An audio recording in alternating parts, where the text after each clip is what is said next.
Hi, it's Steve from PartSelect. Today we're going to show you how to change the thermostat on your refrigerator. It's a pretty easy job. All you're going to need is a 1/4-inch nut driver, a putty knife, a pair of needle nose pliers, and both a Phillips and a flat blade screwdriver. Let me show you how we do it.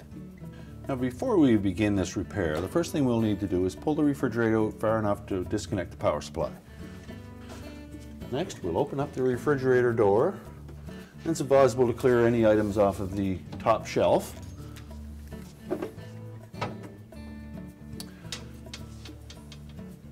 Now, the thermostat is located right behind this knob, so we're going to have to pull this housing out so that we can access the control.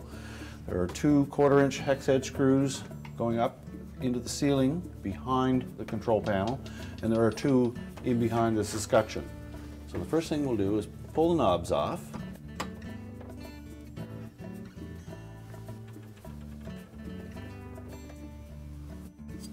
Then with a thin blade putty knife, we'll come in from the top of that escutcheon and just gently slide that out. It's held in place with a couple of tabs on the front.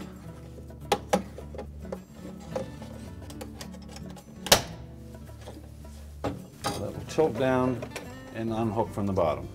There's a series of hooks across the bottom and a tab in each corner on the front. Now with our 1/4-inch nut driver, we can remove 2 screws from the front.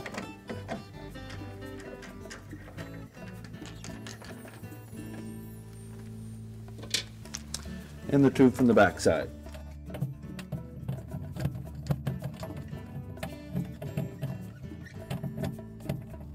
Now you'll need to support that as you remove the final screw.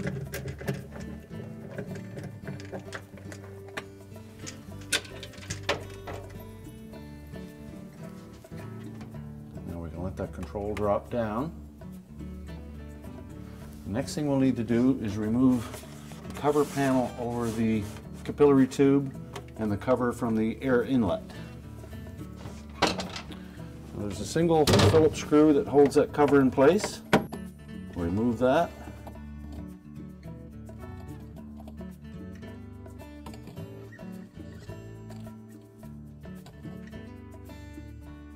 And a single Phillips screw that holds the cover over the air inlet.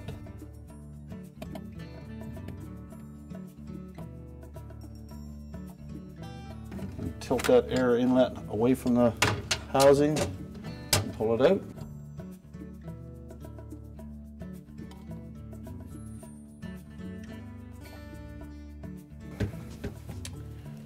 Now we have access to the control. So what we'll need to do is remove 1 Phillips screw in the center at the bottom of the control housing, and we'll loosen the one to the left of that.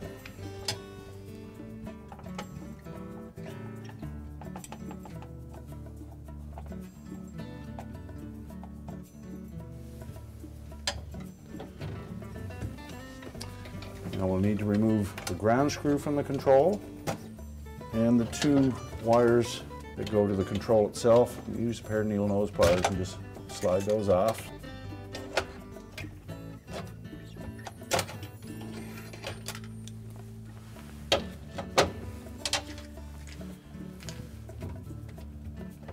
Now at this point we should be able to tilt that control mounting bracket up far enough to remove the 2 1/4-inch hex head screws that hold that control to the housing.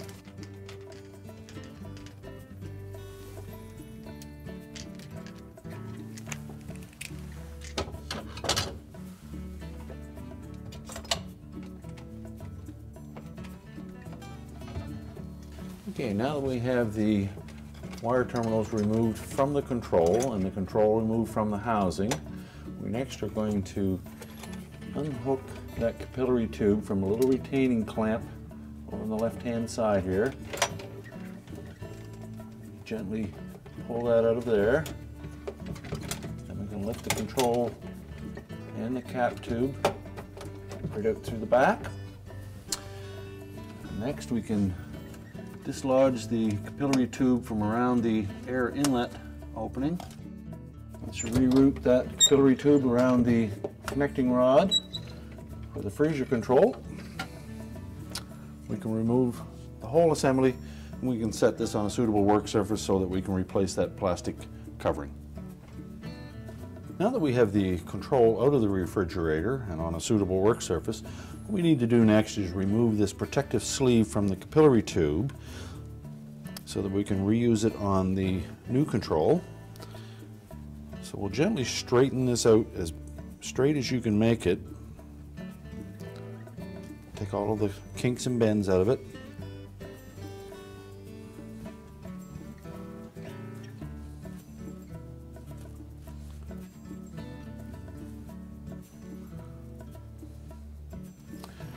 And then we will pull that off of the old control.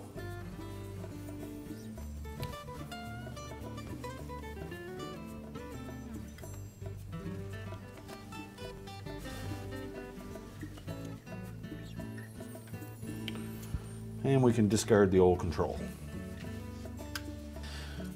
Next, we will take the new control and very carefully uncoil the capillary tube that's on there. We don't want to damage this in any way at all.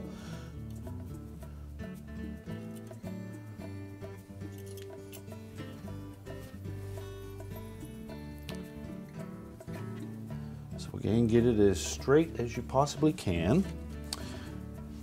And then we'll slide that covering over the new capillary tube. Just a little bit at a time so we don't kink it.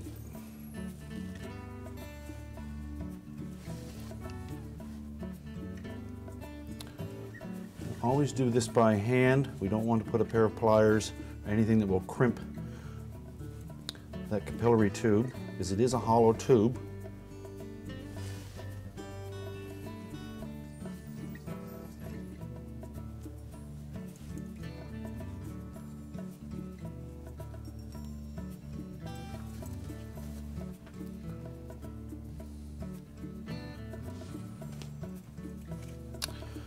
And we want to make sure that we don't have a lot of excess on the end. If there's just a quarter of an inch or so, that's fine. Otherwise, we would want to snip that off, and you have to be very careful that you don't touch the actual capillary tube.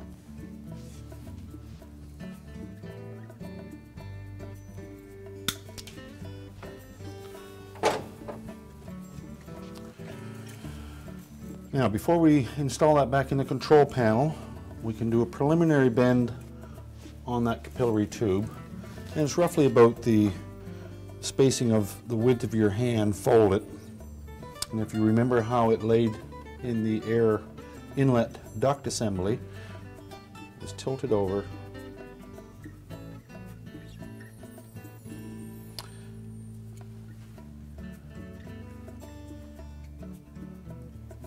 Again, being very careful not to kink it, just to give you a rough shape. We can do the final fitting once we have it installed. Now we're ready to put it back in the control panel. Now that we're ready to reinstall this control, the first thing we'll want to do is look at where the first bend has to be, where it exits the control housing and goes along the left-hand side wall. So we'll just visually hold it up, see where that first bend is going to be, and then just make a gentle bend in the tubing, again being very careful not to kink it. And we'll just lay it up in there, just try a fit. Looks about right.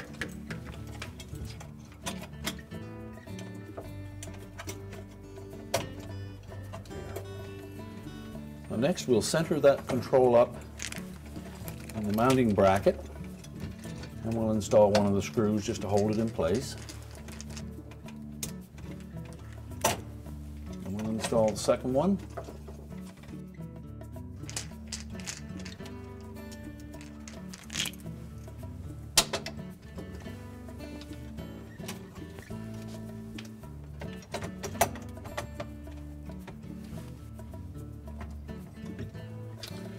Now we can put the second screw into the mounting bracket from beneath.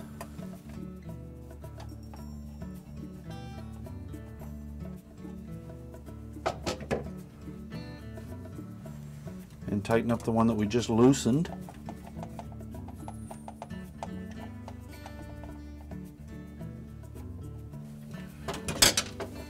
Just do a visual and make sure that control is centered with the opening for the knob.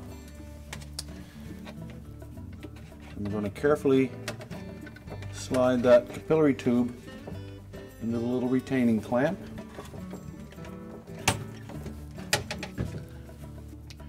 Now we can reconnect the wires to the control, and remember to install the ground lead.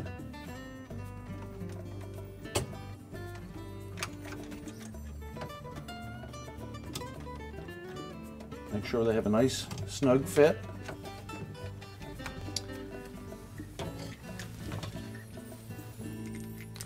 Now we can lift the control housing up into place and secure it across the front.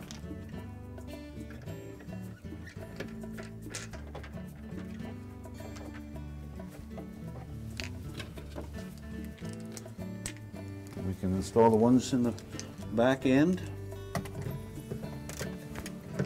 These are the screws that have the larger flat washer molded to it.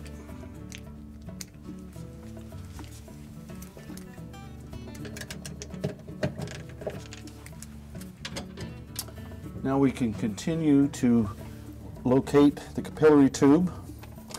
We're going to run along that back wall, and we want to make sure that it does not interfere with the rod that controls the air damper.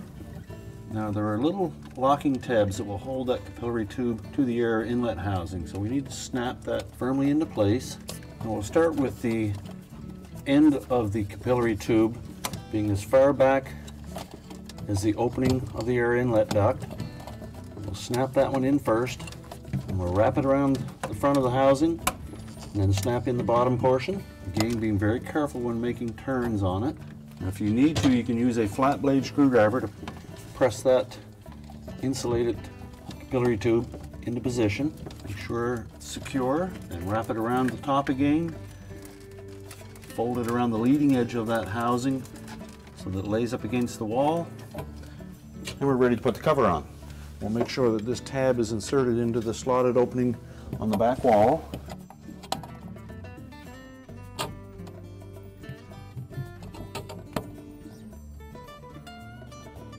And make sure that that cover does not bind up on the air inlet or on the capillary tube or the control arm for the freezer damper.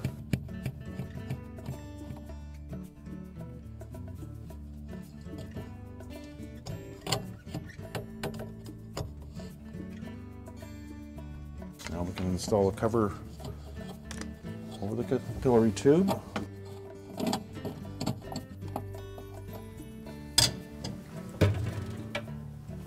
We'll install the freezer knob just temporarily to make sure that that damper turns easily. And you have full range of motion there. So we can pop that knob back off. Now we'll install the escutcheon. We want to make sure that we engage tabs on the bottom first.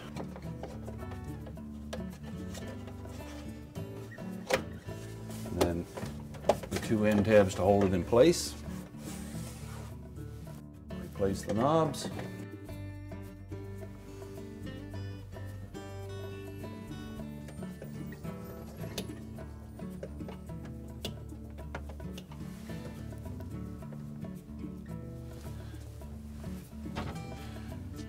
Now we're ready to plug the refrigerator in, and our repair is complete. Told you it was an easy job. Thanks for watching, and good luck with your repair.